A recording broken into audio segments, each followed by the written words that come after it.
편 보십시오. 오늘 104편부터 나갑니다. 104편 보세요. 교리와 선약 104편 나갑니다. 자, 104편을 보세요. 104편 서문의 첫 줄 봅시다. 첫 줄. 104편 서문 첫 줄에 보면 1834년 4월 23일 거기 조직체가 하나 이름이 나오죠. 뭐가 나옵니까? 협동교단이 나오죠. 뒤로 넘어갑니다. 뒤로 넘어가가지고 104편 1절부터 4절의 내용인데 104편 1절부터 4절 특히 1절 안에 서문에 나와 있는 그 조직체 이름이 반복되어 있어요. 찾아보십시오. 1절 안에 있나 없나? 있습니까? 네. 밑에서 두 번째 줄 보면 뭐가 있어요? 협동교단이 있죠. 이 협동교단이 4절까지 보시면은 잘 이루어졌습니까? 중간에 폐지됐습니까? 왜 폐지됐죠? 그 폐지된 이유가 성구가 어디 나와 있습니까? 4절에 104편 4절에 있어요. 자, 이 104편의 중요한 내용은 뭐냐면 협동교단이에요. 104편. 협동교단이 104편 4절 보면 이게 중간에 폐지됐습니다. 중단됐어요. 폐지된 이유가 여기 104편 4절에 나오죠. 4절에 뭐라고 나옵니까? 뭐 때문에 폐지가 됐습니까? 계명을 지키지 않았고 또 성약을 맺은 성도들의 탐시분으로 인해 가지고 이제 문제가 생겼습니다. 왜 박예리? 거기서 이야기하면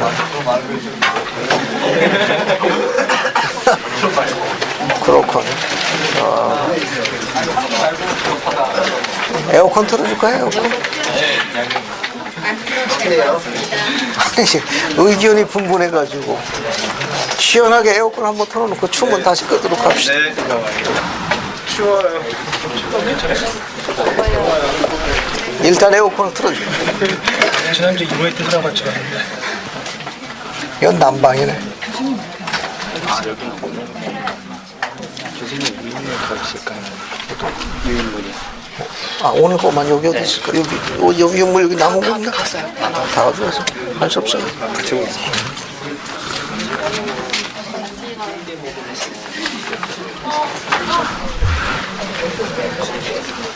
강의 중간에 추우면 다시 이야기하십시오.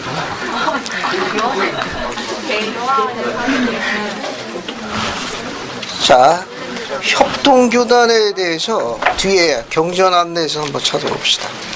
뒤에 경전 안내서에 보면 협동교단의 설명이 나와요. 그래서 뒤에 경전 안내서 한번 찾아봐요.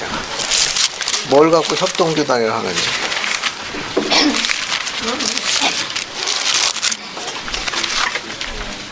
협동교단 한번 찾아봅시다. 298쪽에 보면 나오네. 298쪽 우측편 첫 번째에 보게 되면 협동교단이라고 나오죠. 찾았습니까? 그 앞에 설명문을 봐요. 회복된 교회의 초기 성도들이 헌납의법에 따라 생활하려 노력하였던 조직체. 설명이 간단하게 잘 나와 있으니까 이 설명을 주의 깊게 보십시오. 언제 협동교단이 실시됐느냐? 회복된 교회의 초기 성도입니다. 아까 1834년이라고 했으니까 회복된 교회의 초기 성도들이 뭐에 따라? 헌납의 법에 따라 생활하려 노력하였던 조직체, 하나의 시스템입니다. 즉 개인들이 재산, 물품, 이익을 나누고 이것들을 그들의 부족과 필요량에 따라 받았습니다. 이게 협동교단에서 실시한 헌납의 법이에요. 그러니까 협동교단이라는 것은 회복된 교회의 초기 성도들이 헌납의 법에 따라 살도록 성약을 맺고 들어가서 생활하도록 만든 특별한 하나의 시스템 조직체. 그러니까 협동교단하고 헌납의 법은 밀접한 관련이 있습니다. 여기에 속하게 되면 헌납의 법에 따라 생활해야 돼요.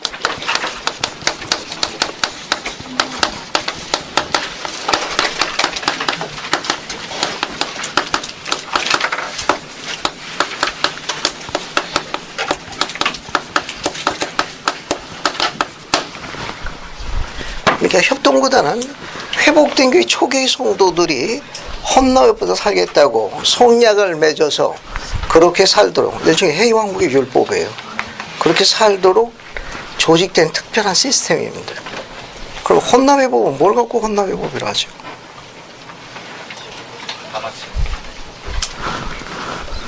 역시 경전안내서 한번 찾아봅시다. 경전안내서에 헌납회복을 찾아보세요. 뒤에서. 아까 296쪽인데 이번에는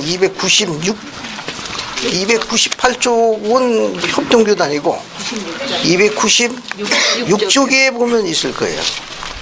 자, 296쪽을 봅시다. 거기에 보면 헌납회복이 나올 거예요. 작지편 맨 위에 보면 헌납의 뜻이 먼저 나옵니다. 바치는 것, 거룩하게 하는 것, 의롭게 되는 것, 이게 헌납의 뜻이에요.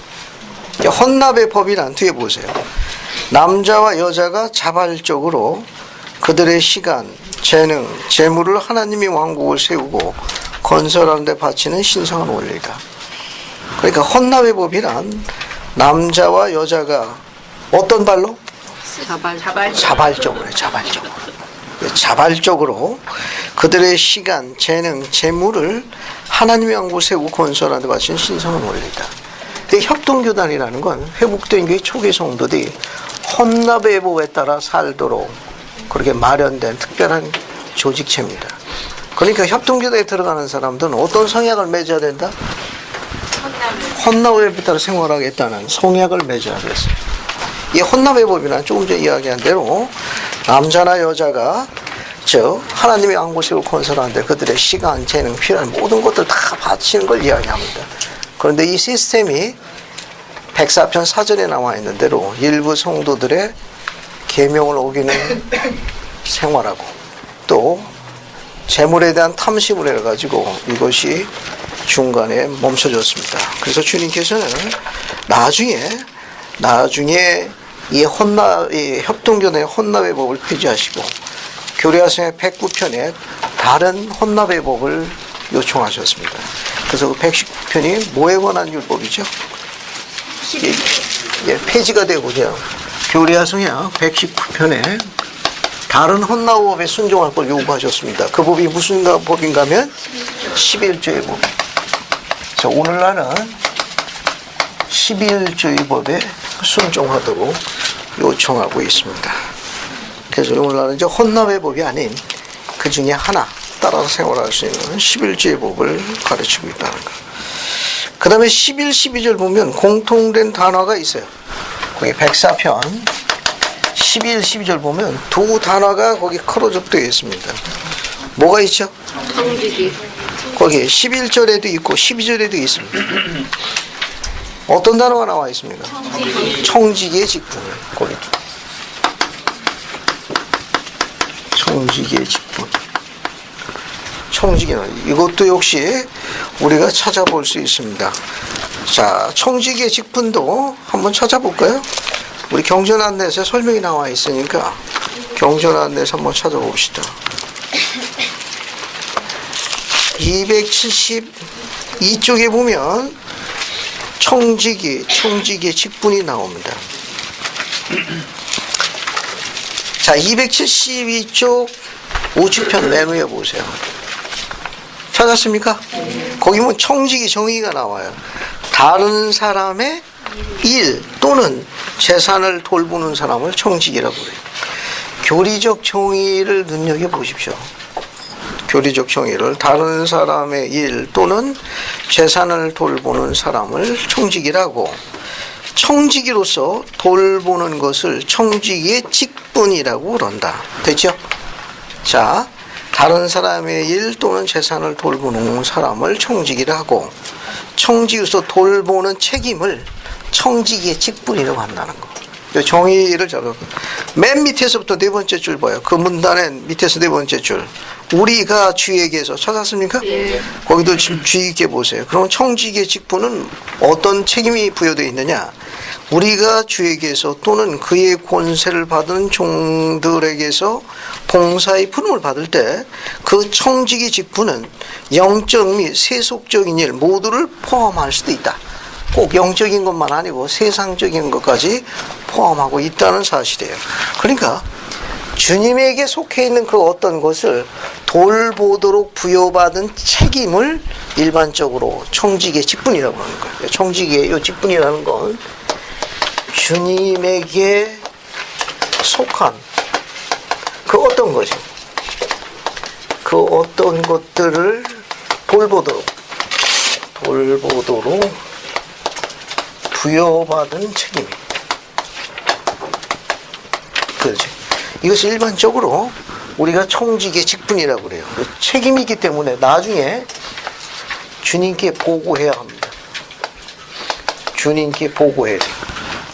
이 안에는 영적인 것뿐만 아니라 세속적인 일 다 포함되는 거예요. 모두 포함됩니다. 모두 포함됩니다. 따라서 여기 영적이면서 세속적인 일이니까 영적인 건 대표적인 게 교회 부름에 관계되는 거예요. 요 세속적인 거는 직업 혹은 가족 부양 등 이런 걸 다 포함하는 겁니다. 이것을 우리가 이 통칭해서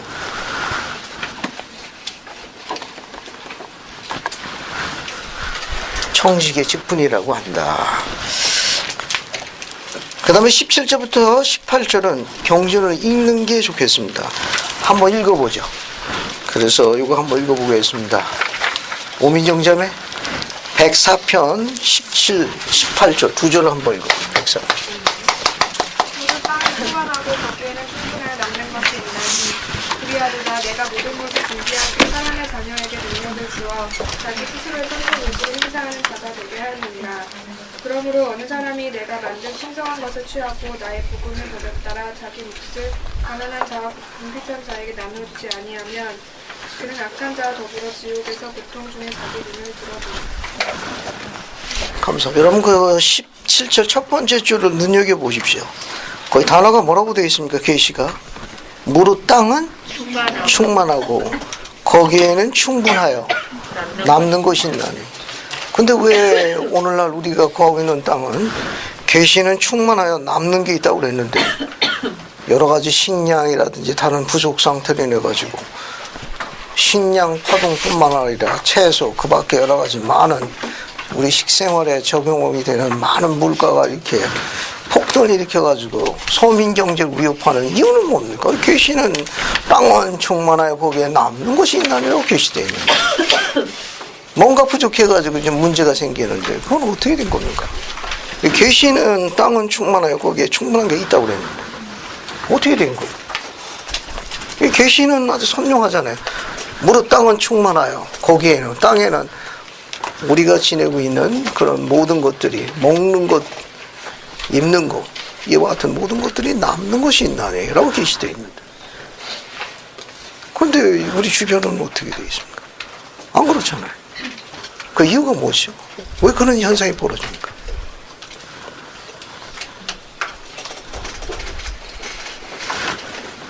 우리 대학부 교재에 인용문이 하나 나와 있습니다.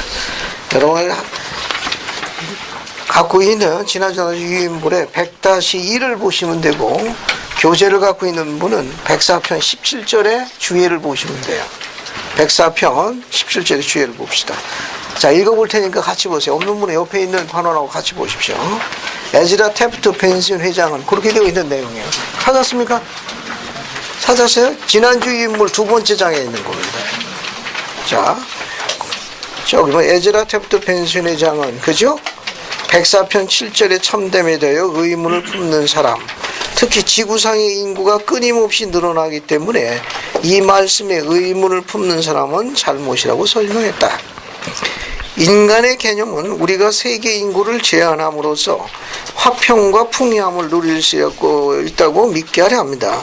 이것은 악마의 교리입니다. 그러니까 인구수를 제한해 가지고 화평과 풍요로움을 누릴 수 있다고 하는 정책이나 논리나 가르침은 어디서 나온 거라는 겁니까? 악마에게서 나온 겁니다. 악마의 교리입니다. 인구가 적다고 평화가 보장되는 것은 아닙니다. 의인만이 평화를 보장해 줍니다. 그뿐 아니라 가인이 아벨을 살해하여 아담의 집안의 화평을 깨뜨렸을 때 지구 인구는 조금밖에 없었습니다. 그렇죠? 조금밖에 없었습니다. 반면에 에녹성은 전체가 화평스러웠습니다. 그리고 의로운 백성으로 이루어졌기 때문에 하늘로 들려갔습니다.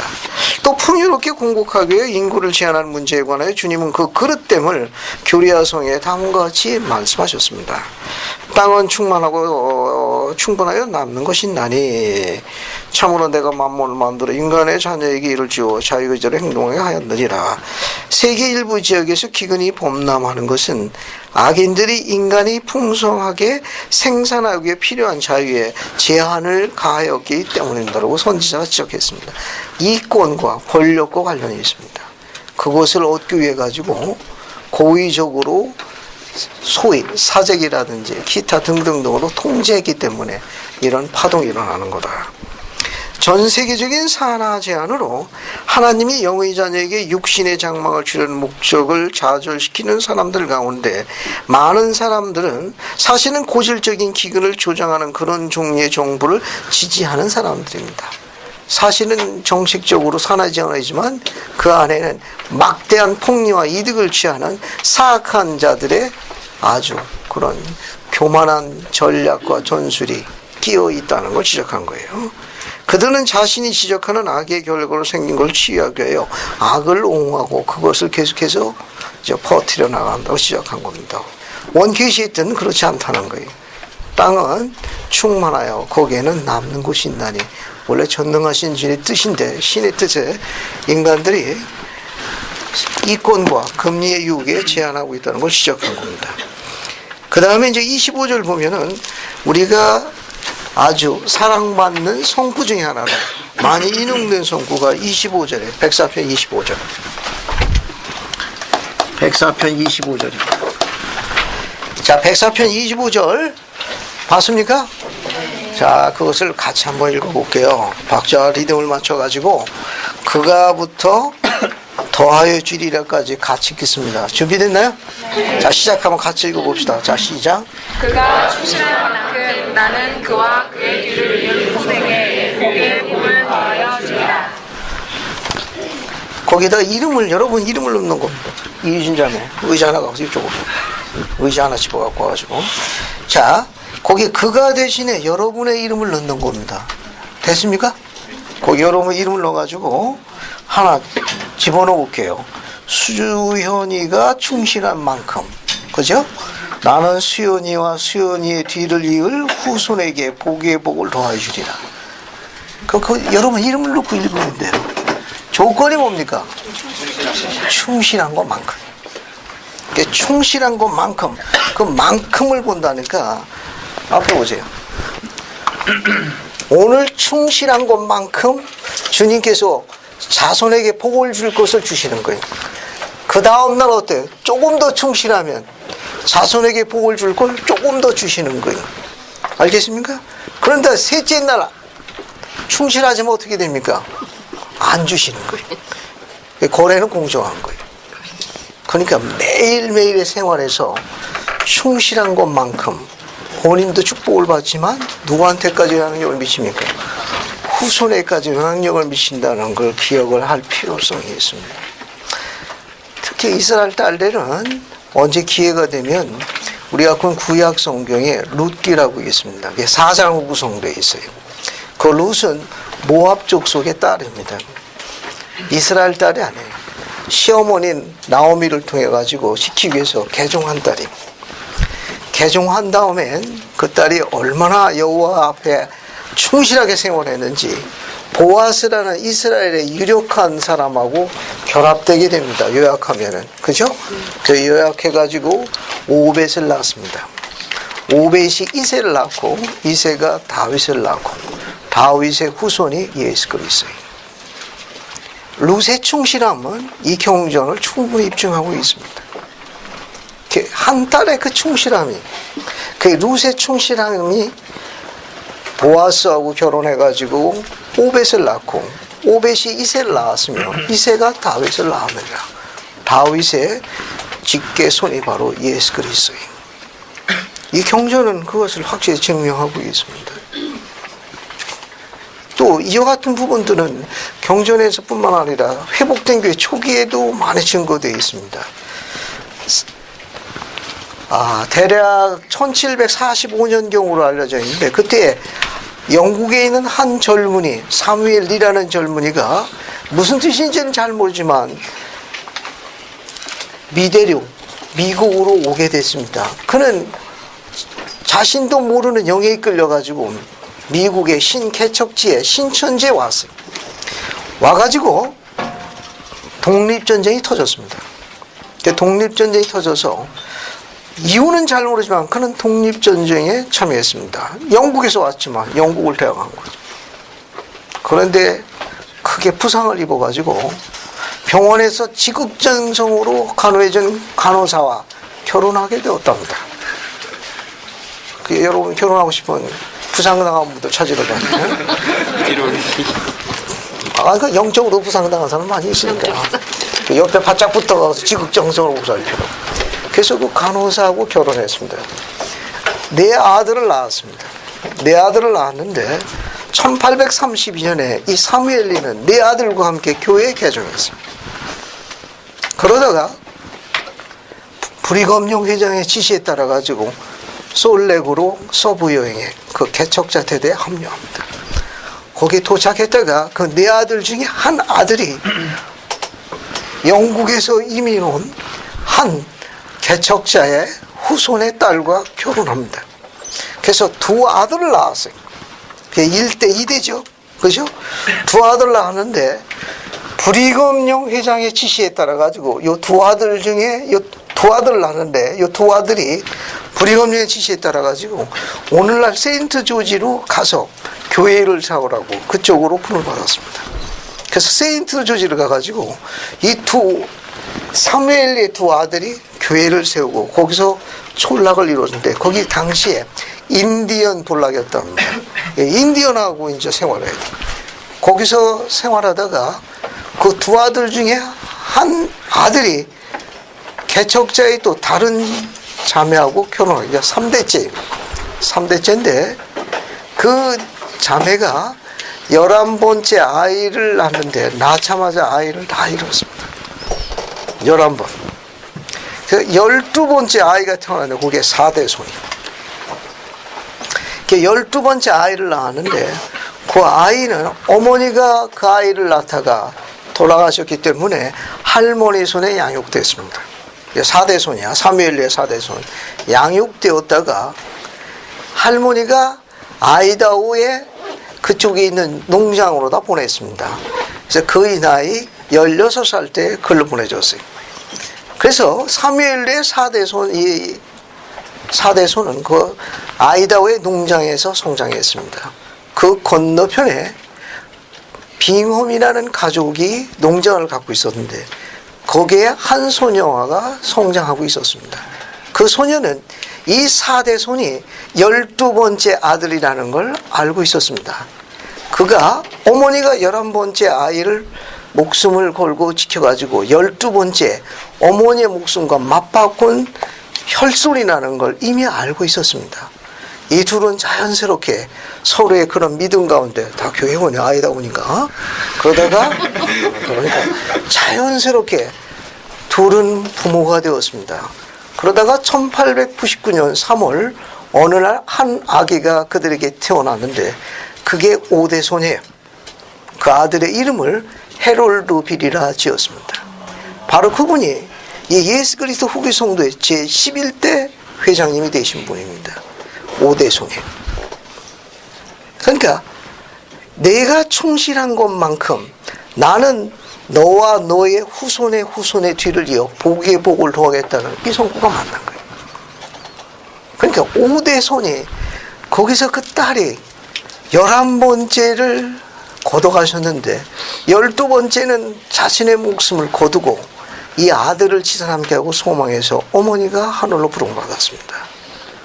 그 12번째 아들이 결혼해서 낳은 큰아들이 바로 헤롤드 빌이에요. 경전은 그 선명하게 그 구도를 맞추고 있습니다. 그래서 이 성구를 잘 기억하십시오. 충실한 것만큼 나는 너와 너의 뒤를 이어 후손의 후손에 복에 복을 넣어있다고 그랬으니까 교회 안에서 생활하다 보면은 때로는 교회가 좀 엉성할 때가 있어요. 표현을 이해해 주시기 바랍니다. 좀 엉성할 때가 있어요. 또 어수선할 때도 있습니다. 그로 인해 가지고 짜증도 나고 그로 인해 가지고 화도 날 때도 있을지 잘 모르겠어요. 그렇다 하더라도 절대로 이 위대한 왕국에서 영생으로 나아가는 시온의 배에서 뛰어내리면 안 돼. 무슨 일이 있어도 배에 머물러야 합니다. 뛰어내리면 영생으로 물 거예요. 이해하셨겠죠? 그러니까 여러분이 이제 복음 안에서 생활하러 가는 중에 뒤에서 이제 다시 설명하겠습니다만은 좀 엉성하고 때로는 짜증나게 하고 설명할 수 없는 많은 도전과 외로움과 좌절해가는 어려움도 여러분에게 주어질 가능성이 굉장히 많습니다. 이력서에도 올라가지 않는 종교 학점 따면 뭐하나 뭐 여러 가지 갈등이 많아. 피곤해서 아주 그냥 불편해 죽겠는데 그냥 집에서 쉬어서 뭐 그냥 슈퍼스타 보면 좋겠는데 뭐 별 생각이 다 들죠. 뭐 이건 그렇다 하더라도 시온으로 가는 영생에 비해서 절대로 뛰어내리면 안 됩니다. 악은 여러분 거기서 뛰어내리려고 할 거예요. 뛰어내리면 이 약속이 104편 25절 성취가 안 돼. 충신한 것만큼이니까 배에서 머물러서 견디는 것만큼이. 그런데 그걸 못 견뎌가지고 뛰어내리는 것만큼 나는 너와 너의 뒤를 후손의 후손 껴야지 눈을 붙이지 아니하리라, 눈길을 돌리지 아니하라고 바꿔 쓸 수 있는 거예요. 네가 충신한 것만큼 그 배에서 머물러 내 왕국을 지키고 건설하는 것만큼 나는 너의 후손의 후손에게 눈길을 결고 떼지 않을 것이라. 그 메시지. 104편은 협동교단과 혼납과 관련이 있습니다. 거기서 눈길을 뗐을 적에 하늘에서 내려오는 복의 축복이 차단됐던 거예요. 이 성구가 아주 아름다운 성구니까 일지를 쓰고 있으면 이 성구는 적을 만한 충분한 가치가 있는 거예요. 그래서 주변이 괜히 어수선하고 엉성하다 싶으면 이 성구를 암송하십시오. 그래서 여러분이 틀을 갖추는 겁니다. 아주 보기 좋게 틀을 갖추는 거예요. 그러면 주님께서 아까 이야기한 그런 루세의 기록처럼, 사무엘의 기록처럼 그 후손에게 복을 주실 거예요. 아주 많이 사랑받는 성구 중에 하나니까 특별히 기억할 만한 가치가 있습니다. 그 다음에 이제 104편은 뒤로 쭉 넘어가지고 빚 갚는 거 하나 봅시다. 78, 79절은 빚에 관한 거예요. 104편 78, 79절 빚에 관계되는 거예요. 유진자매 앞에 앉은 김에 78, 79절 한번 이거는 부채에 관계되는 거예요. 그리고 또 진실로 내가 너희 부채에 관하여 너희에게 이르노니 보라 너희가 너희 모든 부채를 갚는 것이 나의 뜻이니라. 그리고 너희가 내 앞에서 너희 스스로를 겸손히 낮추며 너희 부지런함과 겸손과 신앙의 기도로서 이 축복이 얻는 것이 나의 뜻이니라. 감사합니다. 여러분 78절 보면 부채를 갚는 게 주의 뜻인데 79절에는 부채를 갚을 수 있도록 요구하신 사항이 있습니다. 첫 번째는 스스로를 어떻게 하라고 그랬어요?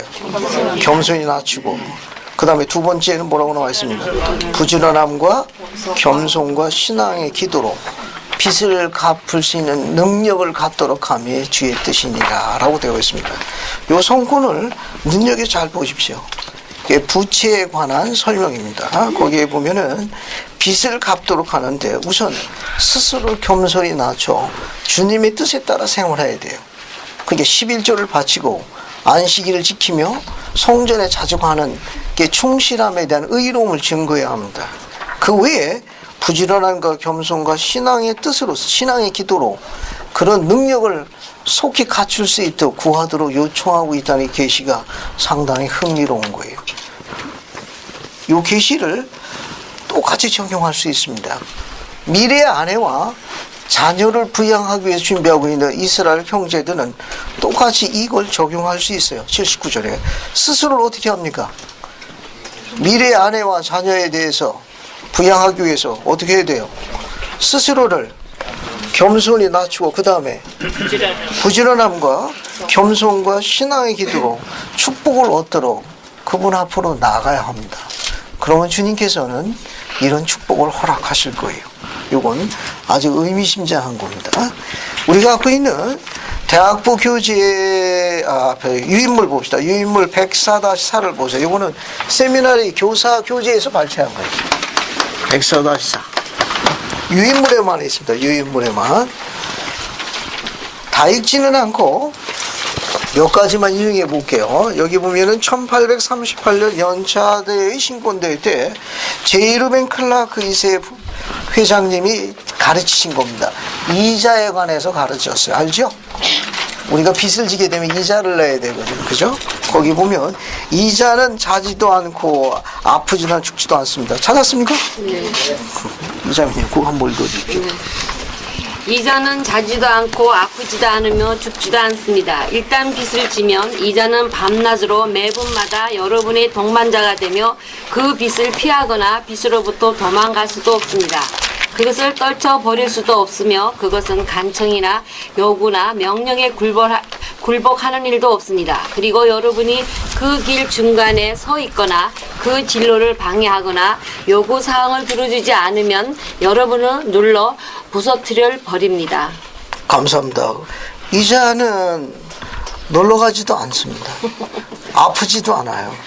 그리고 그가 얼마나 바지런한지 방문교육도 열심히 합니다. 가정보험도 열심히 해요. 초대도 하는데도 수시로 때만 되면 어김없이 찾아오는 게 이자라는 이 독특한 겁니다. 여러분 아직 잘 경험을 못해서 그러시는데 인간의 화평을 깨는 최대의 적이 부채입니다. 영혼을 썩게 하는 게 부채. 그래서 교회에서 가르치고 있는 이런 부분을 염두에 둬가지고 지혜롭게 생활할 수 있도록 노력해야 합니다. 즉 시대의 표적이 있는데 이제 여러분이 이제 마태복음 24장을 공부하면 조셉 스미스 마태는 더 잘 나와 있습니다. 오늘날 우리가 살고 있는 시대의 표적이 크게 세 가지가 있는데요. 마태복음 24장보다는 조셉 스미스 마태가 훨씬 더 정확합니다. 말로 할 게 아니라 직접 보죠. 자, 조셉 스미스 마태 한번 찾아봅시다. 시대의 표적에 대해서 하나 봅시다. 조셉 스미스 마태를 한번 볼게요. 그래서 조셉 스미스 마태 1장 28, 29, 30절을 봅시다. 잠깐 보세요. 104편에 부채와 빚에 관련되어 있는 시대의 표적과 같이 볼 테니까. 그러니까 조셉 스미스 마태 1장 28, 29, 30을 보세요. 이거 우리가 줄여가지고 조마라 합니다. 조마.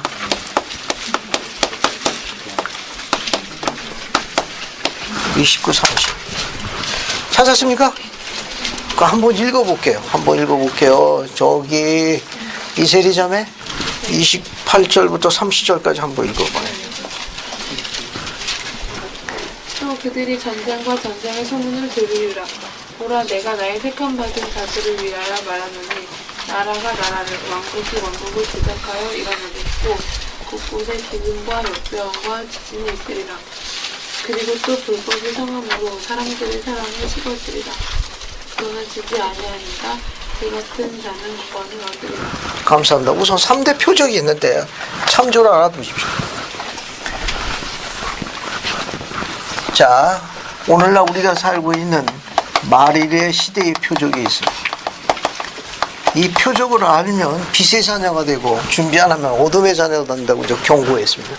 첫 번째가 전쟁이 있고 그 다음에 전쟁의 소문이 끊이지 않는 게 현재 우리가 살고 있는 시대의 첫 번째 표적입니다. 마태복음에는 안 나와 있어. 24장에는. 근데 조셉스 마태에는 이것이 주님께서 2번 이야기하셨습니다. 지금 공부한 게 28절이지만 앞에 조셉 스미스 마태 23절에도 또 나와 있습니다. 우리 시대의 표적을 이야기했을 때 2번 반복한 것은 꼭 이루어진다는 강조입니다. 그래서 전쟁이 실제로 있고 이 소문이 끊이지 않는다는 겁니다. 그래서 나라가 나라를, 민족이 민족을, 왕국이 왕국에 대적하는 거예요. 요즘 실감할 수 있을 거예요. 중국이 항공모함 전단을 만들고 있죠. 일본도 준전시국가로 해서 항공모함을 건조하고 있습니다. 우리나라는요, 여러분이 만들어야 돼요. 이게 전부 다 시대의 표적들입니다. 두 번째 뭐가 나와 있는가 하면은 그 29절에 보면 뭐가 나와 있습니까? 기근, 역병, 지진이 나와 있죠. 요 경전에 요 기근이라는 건 가뭄만 이야기하는 게 아니라 말일의 표적과 관련될 때는 경제적 불황을 이야기합니다. 경제적 불황. 시대의 표적이에요. 앞으로 가면 갈수록 시대의 표적이 막혀되어 있습니다. 앞에 보세요. 아직 한국 땅이 기의 땅이라는 걸 여러분 아셔야 됩니다. 정확하게 이야기 드리기가 어려운데 저는 경제 전문학자가 아니에요. 애널리스트도 아니고. 그러나 꽤 성공한 CEO가 한 분은 압니다. 그분하고 사석에서 이야기했는데 그분이 사석에서 이런 이야기를 했어요. 우리 많은 젊은이들이 미국에 가서 공부하고 그곳에서 아메리칸 드림은 아니래도 비슷한 것을 이루려고 했는데 시대의 표적과 관련해서 그 CEO는 이렇게 이야기했습니다. 앞으로 모든 것은 어쩌면은 이 한국 땅이 그 노마로 통하는 가장 중요한 통로가 된 나라가 될 가능성이 굉장히 높답니다. 그분은 꽤 성공한 CEO예요. 그 이유를 물었습니다. 그 이유가 무엇입니까? 우리는 전 세계에서 선전포고 없이 전쟁할 수 있는 유일한 나라인데 그게 설득력이 있는 이론입니까 했더니 재밌는 이야기를 몇 가지 하고 있습니다. 예, 우리 조국 땅은 삼면이 바다라고 그러더라고. 그래서 해외에 있는 원자재나 이와 같은 것들이 반조립돼서 완전히 조직되는 하드웨어 쪽으로 소프트웨어 하드웨어를 한 장소에서 조직해서 물건을 만들어낼 수 있는 삼박자가 맞는 나라는 대한민국입니다. 그리고 동서양을 어디든지 다 할 수 있는 삼면이 바다에 있는 유일한 나라고 소프트웨어뿐만 아니라 하드웨어까지 인재를 다 한 땅에 있는 유일한 나라가 이 대한민국이랍니다. 우리의 거래처와 세계의 거래처의 제일 큰 시장이 중국이랍니다. 근데 이 중국이 이익을 낳는 나라라고 한국을 눈여겨보고 있답니다. 그러니까 자기들한테 막대한 이문을 남겨준다고 생각해서 손길을 뻗치는 시간, 통일은 코앞에 왔다고 이야기하더라고요. 앞으로 그렇게 될 가능성이 굉장히 높답니다. 앞으로 이 경제 전문가에 관련된 이야기는 흥미롭게 진행됩니다. 또 그분은 개인적인 거기다가 사설을 하나 더 달았습니다. 아십니까? 하시면서 뭡니까? 했더니 북녘 땅에 있는 지하자원이 세계 최고의 쿼리티 질을 갖고 있는 광물이라고 그러더라고요. 돈만 있으면 캐는데요. 우리가 그런 힘이 있답니다. 만약에 합쳐지게 되면 전 세계가 다 덤벼도 상대가 안 되는 엄청난 훌륭한 그런 반도체뿐만 아니라 이런 우수한 그런 제품들을 만들어내는 기본 하드웨어를 만들 수 있는 그런 엄청난 광물이 북녘 땅에 있답니다. 그분이 계속해서 이렇게 이야기했어요. 그뿐입니까? DMZ 150억 마일은 등록이 안 된 세계 최고의 천혜 보호자원자이라고 하더라고. 그게 엄청난 후에 나중에 돈 많이 벌 수 있다고 그러더라고. 그분은 낄낄거리며 이렇게 이야기했어요. 세계 최고의 고선홍 지뢰는 거기 다 모여 있다네. 거기 다 모여 있답니다. 어쨌거나 우리가 갖고 있는 건 아주 독특합니다. 영적으로도 볼 수 있습니다. 세상적으로 봤을 적에도 만약에 그와 같은 축복이 우리 자녀들에게, 왜? 우리 자녀들이 바로 여러분 세대에게 합니다. 여러분과 여러분의 후손 세대에 주님께서 부채의 이자에 속박당하기를 원하시는 계십니까? 아니면 그것을 극복해가지고 번성하고 충만하기를 원하시는 게 그분의 뜻입니까? 부자 뜻이죠. 그러면 여러분들한테는 이 계시가 이 땅에 성취될 가능성이 굉장히 많은 세대들이에요. 근데 이분이 이야기한 건 영적인 걸 먼저 이야기했습니다. 하나님의 왕국을 건설하고 복음을 전파하며 여기서 의인들이 모이기 시작하면 주님은 이 땅에 있는 여러분 후손에게 세상적인 속박의 빛으로부터 축복하실 거라는 암시도 포함되어 있습니다. 영적인 면에서 이 땅은 독특한 몇 가지를 갖고 있습니다. 그건 개인적인 제가 판권을 갖고 있으니까 인용할 때 제 승인 받아야 합니다. 우선 하나만 따져봅시다.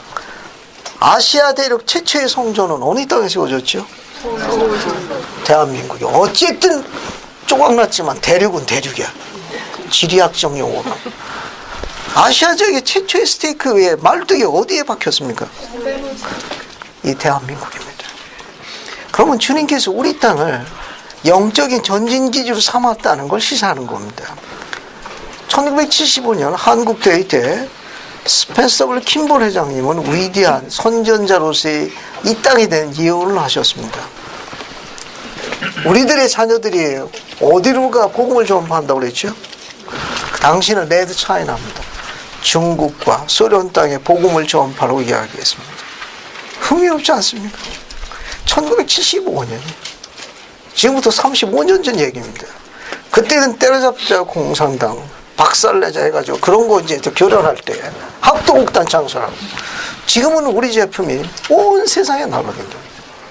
우리 차, 우리 스마트폰, 우리 TV 안 다니는 데가 없어요.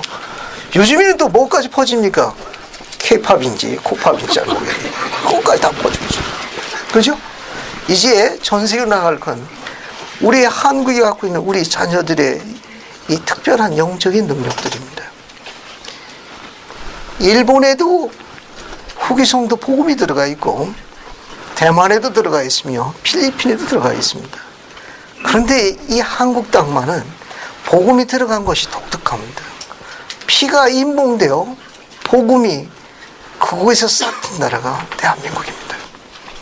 하나님의 뜻은 참 오묘하셔가지고 사람은 죽어야 그 유언이 효력을 발생하는 법인데 그 수많은 땅 가운데 오직 한 대륙에만 당신의 선언자의 피를 묻고 그 피가 다시 임봉되어 복음이 전파된 나라가 대한민국입니다. 이 땅은 주님이 보실 적인 아주 대단히 중요한 전진기지입니다. 여기서 발을 딛고 복음을 모르는 온 세상 땅에 반수를 차지하고 있는 인원을 이 땅의 국경으로 밀접하게 연관되어 있습니다. 빗장이 풀리게 되면 막을 자가 없을 거예요. 그러면 주님께서 그 영적인 일을 수행할 수 있도록 1975년에 선지자에게 약속하셨습니다. 우리들의 식탁이 풍성하게 되어 김치가 많게 되고 선교사 자녀를 뒷바라지기 위해서 경제적으로 축복하셨습니다. 그래서 지금 한국이라는 나라가 지리적으로는 상당히 적은 땅덩어리지만 세계 무역대국의 10위권에 들어가는 막강한 나라예요. 아직은 제한되어 있지만 재래식 무기로 싸움하게 되면 전 세계에서도 등선에 들어가는 쌈잘하는 나라입니다. 만약에 북한과 합치게 되면은 아마 메달권에 들어가도 남을 거예요. 우리나라 좋은 나라, 대단한 나라예요. 우찌되었든. 자, 결국 이 성구의 내용을 보게 되면 만약에 여러분들이 복음 가운데에서 세미나리 열심히 참석하고 종교원 참석하고 선교사 다녀오고 이 교회를 이 땅에 하나님 안고 여러분이 굳건히 세우게 되면 주님께서 여러분의 미래에 이 일터를 축복하실 거예요. 온 세상의 자원과 또 그들의 자금이 이 땅에 투자될 가능성이 굉장히 높습니다. 그래서 온 세상에 나아가 최고의 학문과 최고의 지도력을 배우신 다음에 조국 땅으로 돌아와야 합니다. 돌아와서 왕국을 건설하십시오. 여러분은 검은 머리카락에 황새 피부입니다. 여기가 시온의 집합지. 여기서 봉사하게 되면 전쟁과 전쟁의 소문에 이 파괴를 막아주실 거예요. 경제적 불황을 막아주실 겁니다. 주님이 그렇게 하실 거예요. 그게 백사편의 계시. 그래서 아담에게 주신 계시대로 우리 이스라엘 형제들은 이마에 땀이 맺힌 만큼 열심히 일하고 죽을 때도 주먹을 질 일만 있으면 일을 할 수 있는 수익을 얻어 아내의 노후를 보장할 수 있기를 기대합니다. 마음에 안 드셔도 하십시오. 계시는 그런 계시니까. 그래서 아내들은 그것을 적절히 관리해가지고 아울렛 쇼핑 가도 되고 때로는 명품 비슷한 데서 구경만 해도 되니까 주님이 그렇게 하신다는 뜻이 아시겠습니까? 자, 나머지는 거기 역병하고 그 다음에 지진이 있는데 이거 우리가 두 개를 다 묶어가지고 기상재해라고 이거 자연재해라고 이게 말일에 나와 있는 세 가지 표적인데 우리가 겸손하고 충실하면 축복하시겠다는 뜻을 백사편에 그래서 계시는 아주 중요하고 선용해요. 자, 백사편은 그런 정도 보시고 105편으로 갑니다. 105편. 자, 105편 보세요. 105편은 시온 진영에 관한 계시입니다. 105편은. 105편은 시온 진영에 관합니다. 시온 진영에 대해서 아는 반론이 있습니까? 이 105편에 시온 진영 단어가 나와 있어요. 서문에 봅시다. 서문에 1834년 6월 22일 미주리주 피싱강에서 선지자처에 통해진 계신데 건너뛰어서 하나 둘 세 번째 줄 보면 거기서 선지자는 시온 진영을 알려진 찾았습니까? 네. 거기 시온 진영 단어가 나올 거예요. 시온 진영으로 알려진 한 무리를 이끌고 식량 의복과 식량을 가지고 커틀랜드 왔다. 이 무리가 피싱강에 여행하고 있을 때 선지자가 본 계시를 받았다. 요 시온 진영은 커틀랜드에서 미주리에서 쫓겨난 성도들에게 음식과 그들에게 도와줄 보조 물품을 갖고 여행을 했는데 주님께서 요구하셨습니다. 500명이 가면 좋은데 최소한 100명 이상을 모아가지고 가도록 요청했는데 전부 자원자로 뽑도록 요구했어요. 그런데 커틀랜드에서 미주리 성도가 쫓겨난 곳이 가는 데가 약 1600km를 걸어야 됐습니다. 1600km면 몇 마일입니까? 1마일이 1.6km니까 한 1000마일 정도 되겠네. 그걸 걸어서 가는 겁니다. 언제 한번 복합청년대 때 활동을 한번 해보시죠. 1000마일 시온 진영 깃발 세우고 불평 없이 잘 따라갈 자신이 있습니까? 중간에 문제가 생겼습니다. 문제가 생겨가지고 그들이 징보를 받았는데 콜레라의 징보를 받게 됩니다. 여러 성도들이 죽었어요. 선지자 조셉의 축복에 의해서 다시 살아서 힘을 내게 되는데 이 시온 진영에 관한 뜻이 오늘 나와서 유인물에 있습니다. 오늘 나와서 유인물 맨 앞장 보세요. 맨 앞장에 105-1을 보세요. 105-1 거기 직사각형으로 묶여있는 게 있습니다. 앞에 여기 앞에 보세요. 앞에 보십시오.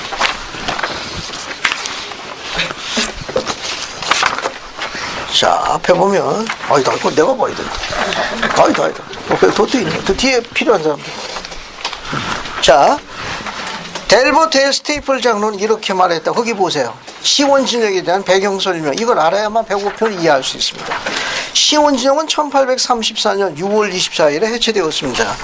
이것은 그 후에 2만 명 이상의 남녀노소가 납으로부터 높이 산맥을 탈출할 수 있는 지식과 경험이 되었으며 지도자들은 그 먼 여행에 대하여 준비시켰습니다. 또한 약 1600km의 여행은 장래 교회 지도자들의 자격을 입증하는 근거가 되었습니다. 충실성을 증거하는 신앙의 독특한 과정에 주님께서 마련하신 시험이었습니다. 저를 보세요. 중요한 거 하나 이야기 드리겠습니다. 인간이 고안한 게 아닌 주님이 고안하신 독특한 시험이 여러분 생애에 임하게 될 거예요. 그 시험에 합격하면 왕과 제사장으로 이스라엘 족속을 다스리는 족장으로 부름받을 겁니다. 그 시험에서 합격하지 못하면 여러분은 그 축복을 갖지 못할 거예요. 주님은 인간이 고안한 방법이 아니라 주님께서 고안하신 방법으로 독특한 시험을 하신데 그 시험의 가장 하이라이트가 뭔지 아세요? 지도자에 대한 순종입니다. 그런데 그 지도자가 엉성해, 어수선하고. 그래도 우리가 세운 게 아니라 누가 세우신 거예요? 그분이 세운 거예요. 그분이 세운 종에 대한 순종이 앞으로 이 시온인용처럼 여러분을 시험하게 합니다. 어쩌면 개종한 지 얼마 안 되는 분이 감독으로 부름받을 수도 있어요. 하지만 수행하는 게, 알겠습니까? 이게 그것이 어색하고 또 억누르고 어수선할지도 모르겠어요. 그렇다 하더라도 주님이 세운 종을 지지해야 합니다. 그러면 그 시험에서 여러분은 지도력을 쌓게 될 거예요. 주님은 그것을 시험하셨습니다. 거기 보세요. 이것은 몰몬경의 세 견증자가 12사도 종례를 구성한 사람을 찾을 때 선택된 사람이 모두 시온 진영의 대원이었던 사실로도 입증되었습니다. 이 사람들은 주님의 영을 받으면 무엇이든지 심지어 목숨까지도 희생할 준비가 되어 있다는 걸 분명히 나타내 보였습니다. 70인 제1정원에도 역시 시온전쟁에 참가하여 미주리주까지 선자를 따라갔던 사람들로 구성되었습니다. 흥미있지 않습니까? 판권을 제가 갖고 있으니까 인용할 때 제 승인을 받으셔야 돼요. 스테이크 회사로 봉사하는 동안에 초등의 캠프를 청계산에서 했습니다. 한여름에. 또 스테이크 회장이 그걸 승인할 때는 기도합니다. 여원들하고 금식하면서 비 안 오게 해주세요. 왜? 초등의 아이들이. 그 아이들이 얼마나 익사이팅해서 가는지 몰라. 그 2박 3일 하는데, 그런데 비가 오면 어떻게 돼? 이 스테이크들이 부담스러워. 야, 우리 스테이크 날씨에 대한 영감도 못 받는가 비 오고 해가지고 아주 부담스럽거든. 또 비 오면 또 일부 여원들 그럽니다. 부장님의 금식 기도가 하늘에 안 가는 것 같습니다. 그것도 자다가다 벌떡 일어나게 하거든. 여원들하고 평행무할 때 금식하면서 기도합니다. 날씨를 축복해달라고. 근데 주님의 뜻은 다르신 것 같아요. 일거예를 봤는데 구름이 낀다, 이제 비 온다는 소리를 써서 안심하고 갔는데 문제가 생겼습니다. 이튿날 아침부터 비가 오기 시작했는데 이게 산에 폭우가 돼서 내려오는데 오마 이거 이 청계산 텐트를 치는데 그 밑에 깔판을 깔게 돼 있더구만. 그 깔판도 지은 것도 아니야. 나는 혼자 못 들어. 젊은이 둘이 들어야 되는데 그걸 한 텐트에 그 2개씩 깔아야 됩니다. 텐트가 50개니까 100개가 깔린 거예요. 갑자기 폭우가 쏟아졌는데 눈 깜짝할 때 그냥 물이 내리기 시작했어요. 할 수 있습니까? 기도회의 못 되는 데서 회개하는 마음으로 철수를 명했습니다. 그래서 이제 그 청계산 보게 되면 거기 그 식수대가 있어요. 거기에 앉아있는 피난민처럼 있으니 눈물이 다 앞을 가리더라고. 비 맞으면서 텐트를 걷었습니다. 빨리빨리 정리되는 대로 이제 퇴거를 명했습니다. 마지막에 거기 청계산에 있는 그 관리소 측에서 요청했습니다. 거기 깔린 깔판이 100개야. 원상태를 집어넣고 가래. 비가 폭우가 좋아서 그냥 이랑에서 나오는 물은 험악하기 짝이 없었습니다. 오마. 그런데 이제 철수 명령을 내려놓더라. 이미 차들이 빠져. 남은 사람 그 남아있는 사람들 중에는 상당수는 그 식수대에서 난민처럼 눈을 부릅뜨고 여기서 부들부들 들고 마치 스테이크 회장이 금식 기도가 이것뿐이 안 돼 가지고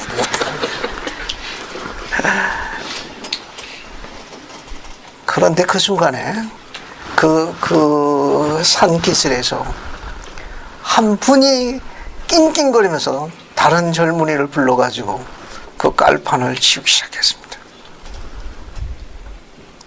그 깔판을 치우기 시작했어요. 그 비를 맞아가면 다들 엄두를 못 내서 비가 근데 한 분이 나가서 그것을 다른 젊은이가 깔판을 시작했습니다. 그러자 그것을 보고 나서 식수대에서 찌글티르고 있던 회원들이 마치 와 하더니 다 달려나왔습니다. 눈 깜짝할 새 깔판 100개가 치워졌습니다. 제 얘기는 뒷이야기입니다. 그러고 나서 우리는 비 맞아가면서 아수라장이 됐어요. 왜? 거기는 어머니들도 꼈고 아내들 꼈고 여인들 꼈는데 빨리 가서 하나라도 더 빨리 움직이겠다고 구르는 회원도 있고 엎어진 애도 있고 그러면서 다들 낄낄 웃었습니다. 왜? 한 길이라도 더 빨리 갖다 주기 위해서 이제 누가 빨리 내 시합이 벌어졌습니다. 빗속에서 이루어진 거예요. 빗속에서 뭐 굴러서 깔깔거리고 그러면서 순식간에 깔판 100개가 쌓였습니다. 그러고 난 다음에 맨 처음에 그 일을 했던 그분은 그 뒤에 남아있는 여러 가지 그 텐트에 좀 그 뭡니까 쓰레기 같은 거 그것을 거두고 있었습니다. 그것을 보고 또 다른 일부 회원들이 같이 동참했습니다. 그래서 우리가 철수할 적에는 텐트를 칠 때 전보다도 훨씬 더 깨끗한 장소가 되었습니다. 비도 적당히 내려져 가지고 텐트를 치기 전보다 더 깔끔한 장소가 되고 본 다음에 철수했습니다. 나중에 그 일을 수행했던 그분은 그로부터 얼마 되지 않아 시온의 스테이크의 회장단으로 부름받았습니다. 제가 그 일의 증인입니다. 그분은 저와 함께 시온의 스테이크를 장미꽃처럼 펴나오는데 아끼지 않고 봉사했습니다. 자, 시온전의 일화와 똑같은 거예요. 주님은 그분의 지혜로 당신의 스테이크에 오른팔을 쓸 수 있는 종을 그분의 방법으로 계획하셨습니다. 그것이 바로 시온 진영이에요. 그게 시온 진영이라는 거예요. 여러분 인생에 있어서도 똑같이 이 일이 적용될 거예요. 아시겠습니까? 그 일을 할 적에 그분처럼 빗속에 맨 앞에 달려나가십시오. 그리고 빗속에 맨 나중에 남으십시오. 누가 합니까? 운명의 담비 같은 여인이 여러분에게 투자할지 아무도 모르는 일입니다. 시험에 합격할 수 있길 바랍니다. 자, 그 다음에 뭘 보시는가 하면은 10절부터 12절까지 보세요. 배고편 10절부터 12절은 시온을 세우기 위하여 필요한 준비사항을 가르치신 거예요. 그러니까 우리가 지금 시온을 건설하는 거예요. 우리가 시온 건설을 하는데 시온 건설하기 위해서는 어떤 게 필요하냐? 필요한 것을 언급하신 내용이 10절, 11절, 12절에 6가지 사항을 요구한 겁니다. 여기 6가지가 나와요. 6가지 사항이 있습니다. 그래서 10절부터 봅시다. 첫 번째, 그들 자신이 준비되어야 함, 지도자들이 준비되어야 된다고 이야기했습니다. 자, 시온을 건설하기 위해서는 그들 자신이 준비되어야 한다. 지도자들이 준비되어야 돼. 리더가 있어야 된다요. 그 다음에 나의 백성이 더욱 온전히 가르침을 받고 라고 되어 있죠. 이 두 번째는 뭐냐면 백성들이 그들의 임무에 대해서 가르침을 잘 받아야 합니다. 아주 정확한 가르침이 필요해요. 정확한 가르침이. 세 번째는 경험을 쌓아야 합니다. 경험을 쌓아야 돼요. 네 번째는 그들의 의무와 또 주님께서 어떤 걸 요구하시는 거에 관해서 더욱더 잘 배워야 됩니다. 네 번째는. 그래서 10절에는 4가지 준비사항이 나와 있고 11절은 높은 곳에 오는 권능을 부여받기를 요구하셨습니다. 이건 성전의식과 관련이 있어요. 성전의식과. 자, 그 다음에 거기 11절에 있는 사항은 높은 곳에서 오는 권능입니다. 높은 곳에서 오는 권능. 이 권능은 성전의식과 관련이 있어요. 성전의식과. 이거 5번째입니다. 그 다음에 6번째는 12절에 있는 거예요. 그들이 충실하고 끊임없이 내 앞에서 계속해서 겸손하는 것만큼. 겸손해라 그런 말이죠, 이거는. 그래서 그 6번째는 뭐냐면, 겸손하고, 충실해서, 끝까지 견뎌야 한다는 겁니다. 끝까지 견뎌. 여러분 당시 유인물에 요약이 되어 있어요. 요 지금 이야기한 준비사항은 105-6에다가 전부 정리를 다 해놨습니다. 아, 4네. 105-4. 105-4에 6가지 사항을 다 요약해놨으니까 그 자료를 참조하시면 되는데 하나는 배우고 가야 돼요. 칠판 보세요. 거기 11절 부분에서는 높은 곳에서 오는 권능이라고 되어 있죠. 이건 뭐가 관련이 있다고 그랬습니까? 성전의 시인데 이게 12절에 그 단어가 나와요. 104편 12절에 그 단어가 나옵니다. 뭐라고 나오죠? 엔다우먼트입니다. 엔다우먼트.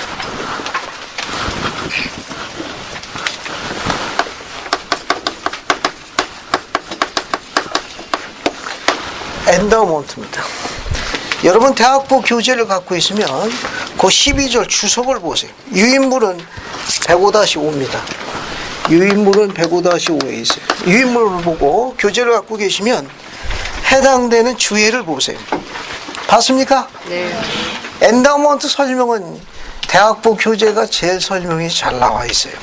한번 볼 테니까 같이 보세요. 엔다우먼트라는 것은 어떤 사람이 다른 사람에게 준 선물이라는 뜻입니다. 엔다우먼트는 뭐냐? 어떤 사람이 다른 사람에게 준 선물이라는 뜻입니다. 그러니까 이 엔다우먼트는 그 동사가 인다우예요. 부여하다, 수여하다 그런 거. 무엇을? 풍요로운 것을, 충만하고 풍요로운 것을 부여해주다, 넘겨주다, 수여하다 그런 동사의 뜻입니다.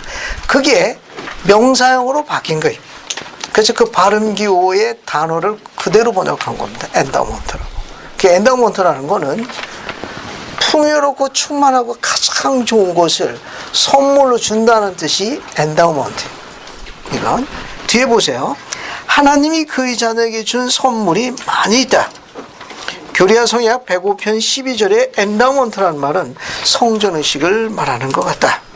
브리검영 회장은 권세의 엔다우먼트인 이 선물이 궁극적으로 성도들이 어떻게 할 수 있는가에 관하여 이렇게 설명하고 있다. 거기 엔다우먼트 이 정의는 반드시 옮겨 적어야 합니다.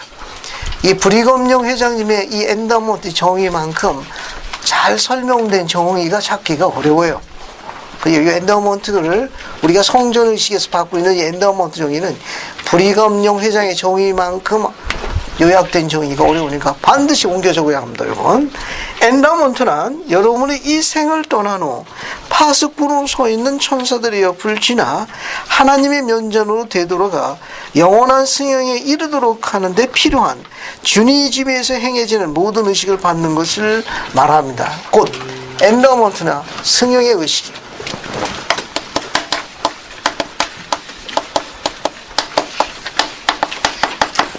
승형에 이르는 의식입니다. 또 뒤 밑에 보세요. 또 밑에 보면은, 자, 여기 보면, 시온을 세우려는 형제들은 자기 직분에 대한 준비를 갖추는데 왜 엔다우먼트를 받아야 했는가? 선지자 조셉스는 이렇게 가르쳤다. 엔다우먼트는 사도들로 하여금 세상에 대한 사명을 감당하도록 준비시켰습니다. 엔다우먼트는 뭔가 보호를 받는 거예요. 보호. 밑에 거 보세요. 조셉 필딩스 장로는 더 상세히 가르쳤다. 우리는 성전에 들어가면 손을 들고 주님을 섬기고 그의 계명을 지키고 자신을 새롭게 흠없게 지키는 성약을 맺습니다. 우리가 자신이 행하는 것의 의미를 인식한다면 엔다우먼트가 평생 동안 우리를 보호해 줄 것입니다. 그 뒤에 중요한 기록이 하나 있습니다. 이 보호는 성전에 가지 않는 사람은 받지 못하는 보호입니다. 자, 여기 보세요. 엔다우먼트는 승인은 의식인데 이 의식에 즉 잘 보세요. 이 의식이라는 거, 이 의식에는 천사가 동행합니다. 하나님께서 그분께 되돌아가도 만든 경로가 두 개가 있어요. 하나는 성약이고 하나는 의식이에요. 성약은 하나님의 성품을 쌓게 해주는 필수 요소예요. 그러니까 성약을 통해 가지고 신의 성품을 쌓도록 계획되어 있습니다. 의식은 그분께 되돌아가는 중요한 다른 경로인데 의식을 받음으로 인해 가지고 천사가 동행합니다. 그래서 교회에서 주님이 이야기하신 이 성전을 지어서 성전에서 의식을 받도록 권고하는 이유 중에 하나는 해당되는 의식을 받을 때 하늘의 천사의 수종을 받도록 계획되어 있다는 건 중요한 의식이에요.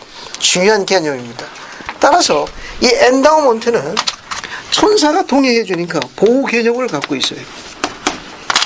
이렇게 엔다우먼트를 받은 사람이 성약에 충실하면 충실한 것만큼 받지 않은 사람이 천사가 수정 들어주는 그런 독특한 보호를 보호하지 못합니다. 그래서 엔다우먼트가 아주 중요해요. 이 엔다우먼트 이 보호는 궁극적으로 무엇을 극복하는가 하면은 세상을 극복하는 거예요. 세상을 보내. 왜? 극복하신 분이 바로 그분인데 그것이 바로 어토먼트 속죄. 그러니까 엔더먼트 의식에는 굉장히 중요한 여러 가지 말이 복합적으로 깔려 있습니다. 신이 되는 의식이고 성령의 의식입니다. 이 의식을 통해 가지고 신의 성품과 신에 관련되어 있는 모든 것들에 대한 준비를 하게 됩니다. 그뿐만 아니라 세상에 머무르고 있는 동안 세상을 극복할 수 있는 새 힘, 새 에너지, 새 능력을 갖게 되니까 바로 이 엔다우먼트예요. 따라서 이 성약을 맺는 자들은 엔다우먼트라는 의식을 받고 성약을 맺는 자들에게는 성약의 표징으로 주는 게 바로 뭐냐면 성전 가먼트, 성전 가먼트라고 해요. 혹은 신권의 가먼트라고 합니다. 신권의 가먼트. 이 신권의 가먼트를 입힙니다. 앞에 보세요. 인류 최초의 신권의 가먼트, 성전 가먼트는 언제 누가 입었죠? 아담과 입은다. 감사합니다. 그죠? 그거 가지고 토론했더니 신공을 울리는 답변하는 젊은이가 있습니다. 처음에는 나뭇잎으로 가렸다고. 그죠? 나뭇잎은 가리기가 힘들대. 듣고 보니까 이미지가 막 떠오르는 거예요. 그래서 동산으로 쫓겨날 때 머리 피셨습니까? 가지고. 알겠습니까? 에덴 동산에서 쫓겨나고 필멸에서 머물 적에 하나님께서 아담과 이브에게 가죽옷을 지어 입히셨습니다. 알겠습니까? 그러니까 메이드인 뭐가 되는 거예요? 가드가 되는 거예요. 이 가죽옷은 그분이 만드신 거예요. 그러니까 이 가죽을 입혀서 세상에 보냈습니다. 필멸의 세상을 감당하도록 그분께서 너희들이 성약에 충실한 보호하시겠다는 약속의 표징이 가먼트입니다.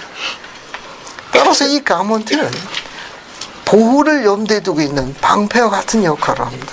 예, 가먼트, 방패가. 그러니까 이 가먼트는 엔더먼트를 받은 사람들에게 성약의 징표를 주어지는 그분의 증거의 손길. 이것은 순수한 영혼들의 덮개입니다. 순수한 영혼들의 보호 덮개. 그래서 아주 중요한 의미를 갖고 있습니다. 또 하나는 뭐냐면은 신체적인 보호를 해줍니다. 신체적인 보호해줘요. 세 번째는 성약을 기억해줍니다. 성약을 기억해. 그래서 엔다운을 받도록 해서 가문트를 입히신 이유는 성약을 기억하고 그들을 보호해주는 덮개일 뿐만 아니라 세상의 피와 공포로부터 들어부터 우리를 보호해주는 그런 방패 같은 역할을 하는 게 바로 가먼트예요. 그게 어디서 오느냐? 엔다우먼트 오는 축복입니다. 그래서 시온을 건설할 적에 주님께서는 이와 같은 것을 염두에 두시고 하늘에서 오는 그 권능의 축복을 받도록 요청하셨습니다. 그래서 여러분들도 이런 교리적으로 잘 이해할 필요성이 있습니다. 엔다우먼트는 성령의 이런 의식이고 이 의식을 받아서 성령에 충실하면 누구의 수종을 받는다? 천사의 수종을 받는다. 조금 의심하지 마세요. 따라서 엔다우먼트 의식을 받은 다음에 가먼트를 입고 성령에 충실해서 성전에 자주 방문 가가지고 여러분의 힘과 능력과 지식으로는 도저히 해결할 수 없는 거. 근데 반드시 해결해야 돼. 그럴 이유와 뜻을 갖고 있을 때는 성전에 가서 기도하시고 그곳에 도움을 요청하십시오. 시온이나 계시가 열리지 않더라도 여러분은 점점 그 약속에 따라 그 속박에 여러분이 스스로 구할 수 있는, 여러분 자신을 스스로 구원할 수 있는 능력을 점점 갖추게 될 거예요. 성전에 자주 받는 것이라는 걸 누누 이야기합니다. 그곳에 감으로 인해 가지고 여러분 말할 수 없는 축복을 받게 돼요. 주님의 영에 인도되어질 뿐만 아니라 그 설명할 수 있는 모든 전능하신 분의 손길에 더 인접할 수 있는 게 바로 이 독특한 하늘에서 높은 권능들입니다.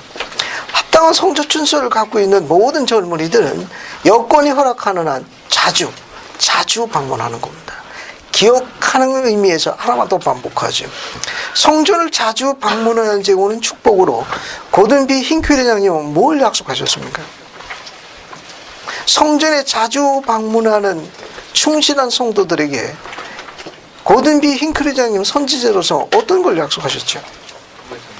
성전에 자주 다녀오면 다녀올수록 이 친구잖아요. 거룩한 사람이 됩니다. 감사합니다. 거룩한 사람. 마음에 드는데. 저는 거룩한 사람보다 거룩한 남자를 더 좋아합니다. 그럼 이야기를 좀 안으로 들어가 보겠습니다. 힝크 회장님은 이렇게 이야기했습니다. 성전에 자주 다녀오면 다녀올수록 더 좋은 남편이 됩니다. 성전에 다녀오면 다녀올수록 더 좋은 아버지가 됩니다. 마찬가지로 성전에 자주 다녀오면 올수록 더 좋은 아내가 됩니다. 마찬가지로 성전에 자주 다녀오면 다녀올수록 더 좋은 어머니가 됩니다. 그게 우리가 세상을 맞서고 이기는 방법이라고 가르쳤습니다. 주님의 영이 축복해 주십니다. 선지자의 가르침을 잊지 마세요. 여건과 모든 게 허락하는 한 성전에 자주 방문하십시오. 그러면 우리 젊은이들은 더 좋은 남편이 됩니다. 더 좋은 아버지가 될 거예요. 또 우리 20살 때는 더 좋은 아내가 될 겁니다. 더 좋은 어머니가 될 거예요. 근데 그렇게 기도하시면 안 됩니다. 이름 석자 가르쳐 주세요. 이름 석자 가르쳐 주세요라고 기도하세요. 반년 동안 성전에 가서 열심히 기도했는데 응답이 없어요. 그러면 성만 가르쳐 주세요. 성만 가르쳐 주세요. 그렇게 기도해도 안 됩니다. 복천될 때까지 응답하시지 않을 거예요. 아시겠습니까? 주님은 너무 많이 그런 기도에 피곤해 하십니다.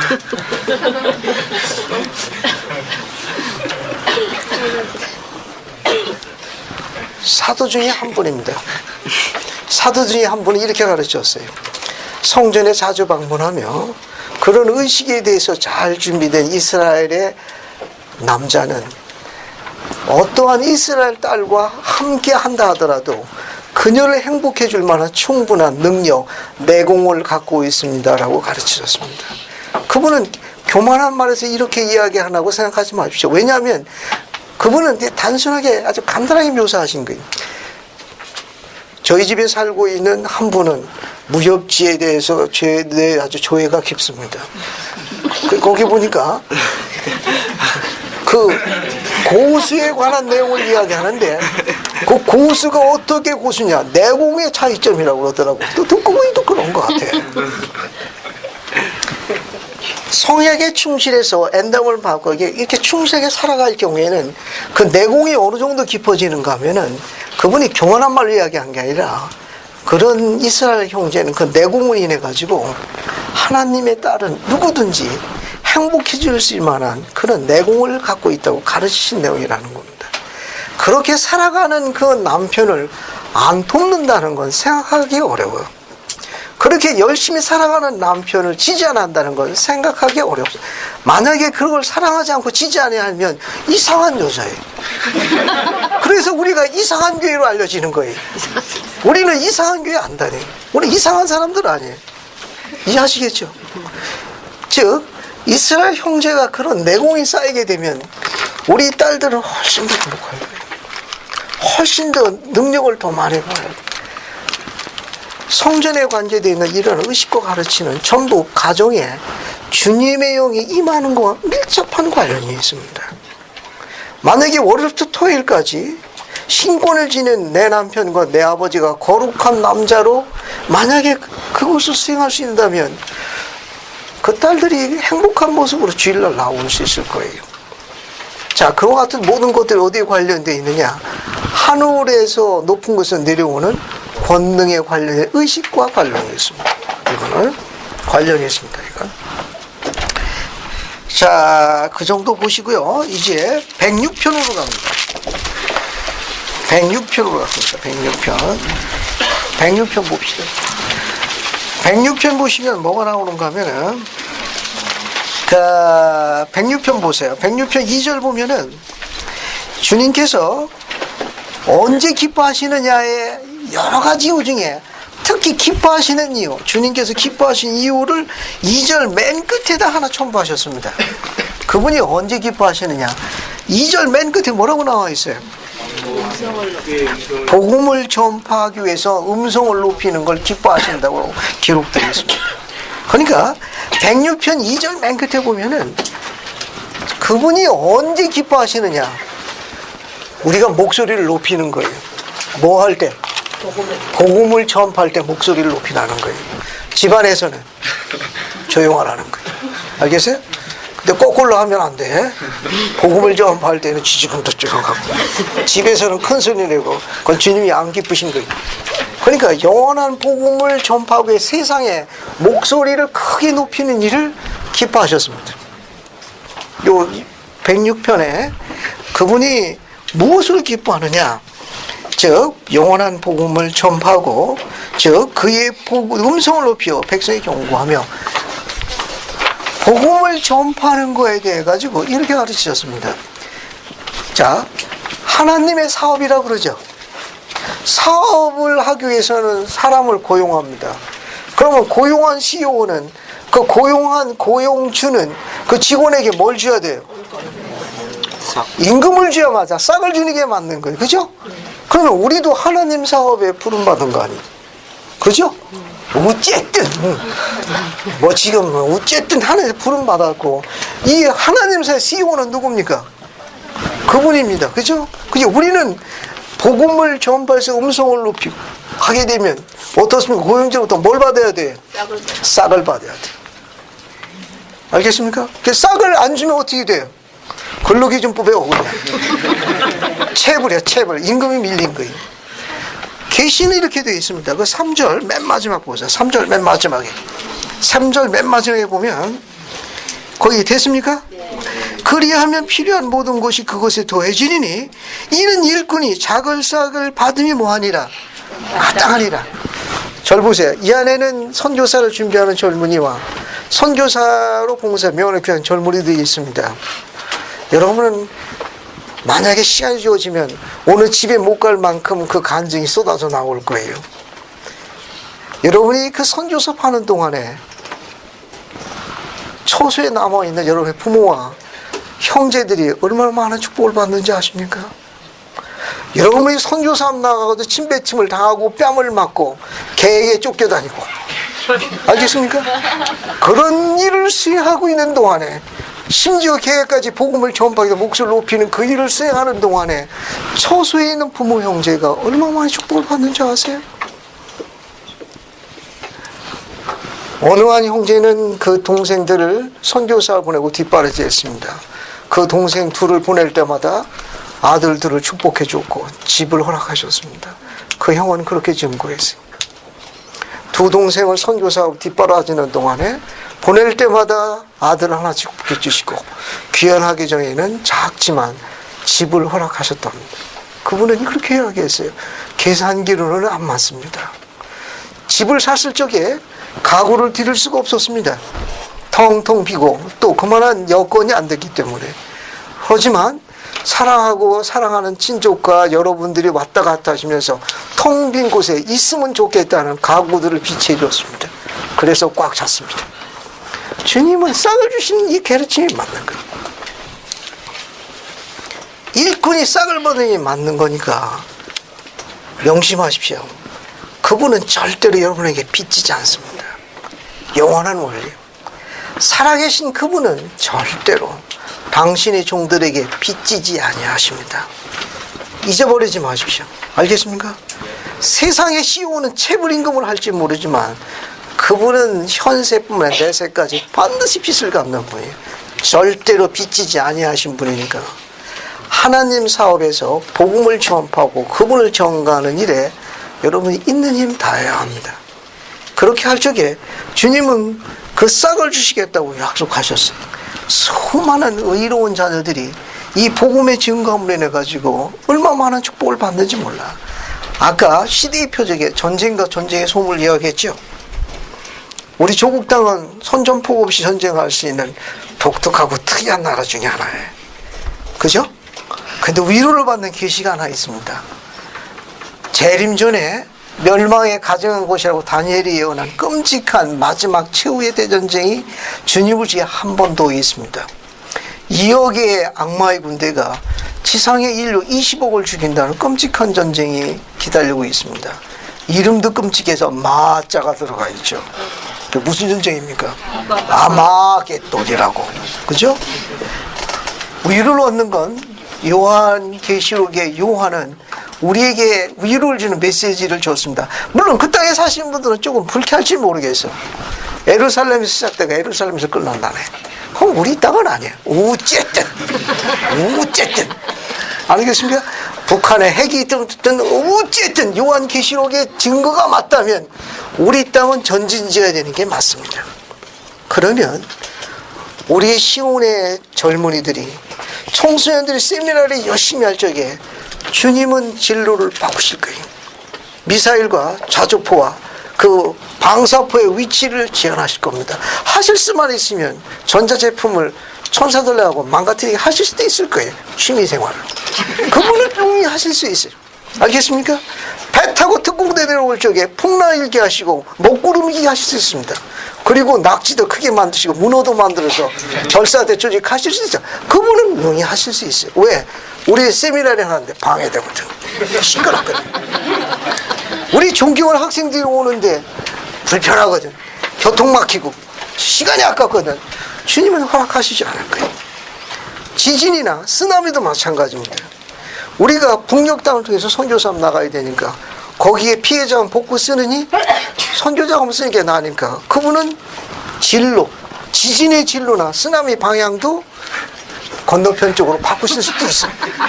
어느 나라고 얘기 안 했습니다. 그분은 그렇게 하실 수 있어요. 이해하시겠습니까? 더 정확하게 이야기해가지고 우리가 하고 있는 영적인 이 사업은 충실하기만 하면 우리 아들들을 전쟁의 총알바디로 보내는 거 허락하시지 않을 거예요. 딸들에게 묻습니다. 어떻습니까? 함량이 부족해서 마음에 들었다 안 들었다 해가지고 총알바디로 내보내는 게 낫겠어요? 아니면 그냥 살려둬서 분리수거용으로라도 쓰는 게 낫지 않겠습니까?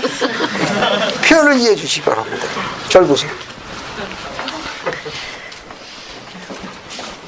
주님께서 사도 바울에게 가르쳤습니다. 세상에 미련한 것으로 세상에 지혜로운 걸 부끄럽게 하시겠다고 약속하셨어요. 여러분들이 보시게 되면 시온의 젊은이들이 아마 그렇게 보일 수도 있을지 모르겠습니다. 그거는 세상의 시각이고 주님의 시각으로 보십시오. 그 젊은이가 이제 망언이 될 겁니다. 이제 50이 돼서 제 나이가 될 거예요. 점점 완숙해지게 되면 여러분은 다른 남자를 보게 될 겁니다. 주님의 시간으로 21년이 약 30분이에요. 결혼해가지고 반 시간만 기다리게 되면 결코 후회하지 않으실 겁니다. 그 남자는 성향에 따라가지고 그 여자의 몸매가 어찌 되었든 피부가 어떤 컬러로 바뀌든 호르몬 증세가 어떻게 나와서 성격이 어떻게 되든 절대로 그 곁에 떨어지지 않고 첫째 벌의 아침까지 함께 할 겁니다. 그래서 세상에 성공한 CEO 여인들이 여러분에게 이렇게 이야기할 거예요. 복이 어디 붙었길래 그런 큰 복을 갖고 있군요. 그것을 본 그들의 자녀들이 똑같이 그 어미를 존중하고 지킬 겁니다. 세상이 그게 부러워서 세상에 CEO 같은 여인들이 밀물처럼 들어오는 날, 그때가 바로 이 땅에 시온이 장미꽃처럼 빛나는 시기입니다. 우리는 그날이 올 때까지는 이 가르침에 순종해야 합니다. 이웃에게 경고의 음성을 높이며 복음을 전파하는 일에 매진해야 합니다. 그래야 시대의 표적으로부터 우리 땅을 보존하고 우리의 선한 딸들이 전쟁과 파괴로부터 기근부터 보호받고 사랑받을 수 있는 땅으로 만들 수 있는 선도주자로 보내신 분들이 바로 여러분들이에요. 그래서 이 가르침은 시사하는 바가 굉장히 많습니다. 감히 이야기하지만 여러분이 만약 그처럼 생활하게 되면 그 이스라엘 젊을 통해 가지고 결혼 생활의 묘미를 만끽하죠. 여러분은 훨씬 더 좋은 세대에 있습니다. 여러분은 내 세대보다도 알지 못하는 이벤트의 전문가들입니다. 훨씬 더 영적이며 준비된 걸 통해 가지고 훨씬 더 익사이팅한 과정을 가질 수 있습니다. 뒤에 보세요. 이게 3절의 내용이고 3절 4절까지만 봅시다. 거기 보면 진실로 내가 너희에게 이르노니 주의 오심이 다가오고 있으며 밤에 토적같이 세상이 만다.